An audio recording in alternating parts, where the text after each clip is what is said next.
KSRTC premium superfast AC സർവീസുകൾ super hit.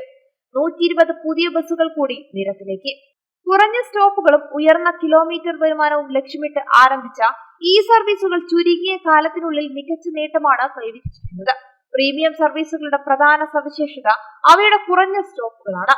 സാധാരണ superfast ബസ്സുകളെ അപേക്ഷിച്ച് സ്റ്റോപ്പുകളുടെ എണ്ണം പകുതിയിലേറെയാണ് കുറച്ചത്. ഉദാഹരണത്തിന് ദേശീയപാതയിലെ സ്റ്റോപ്പുകൾ 107 നിന്ന് 44ആയും MC റോഡിലെ 108 നിന്ന് 46ആയും കുറച്ചു. ഓരോ സ്റ്റോപ്പുകളിലും ബസ് നിർത്തുന്നതിന് ഏകദേശം 3-4 ലിറ്റർ ഇന്ധനം അധികം വേണ്ടതിനാൽ സ്റ്റോപ്പുകൾ കുറച്ചത് ഇന്ധന ചെലവ് ഗണ്യമായി കുറയ്ക്കാൻ സഹായിച്ചു. ജില്ലയിൽ ഒരു സ്റ്റോപ്പ് മാത്രമുള്ള ലൈറ്റ്നിംഗ് എക്സ്പ്രസ് പോലെയുള്ള സർവീസുകൾ നിലവിൽ KSRTCയുടെ പ്രധാന വരുമാന സ്രോതസ്സുകളായി മാറിയിരിക്കുകയാണ്.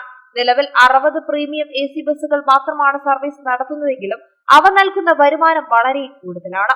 സാധാരണ സൂപ്പർഫാസ്റ്റ് ടിക്കറ്റ് നിരക്കിനേക്കാൾ 5% സർചാർജ് മാത്രമാണ് ഈ പ്രീമിയം സർവീസുകളിൽ ഈടാക്കുന്നത്. പ്രതിദിനം ഓരോ ബസ്സിലും ഏകദേശം 10,000 രൂപയുടെ ലാഭം KSRTCക്ക് ലഭിക്കുന്നുണ്ട്. നിലവിൽ തിരുവനന്തപുരം, കോഴിക്കോട്, തിരുവനന്തപുരം, പാലക്കാട് റൂട്ടുകളിലാണ് ഇവ പ്രധാനമായും ഓടുന്നത്.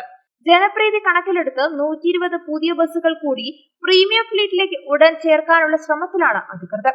കാര്യക്ഷമമായ ഷെഡ്യൂൾ മാനേജ്മെന്റും ലാഭകരമല്ലാത്ത റൂട്ടുകളിലെ പുനഃക്രമീകരണവും KSRTCയുടെ മൊത്തത്തിലുള്ള വരുമാന വർധനവിന് കാരണമായിട്ടുണ്ട്.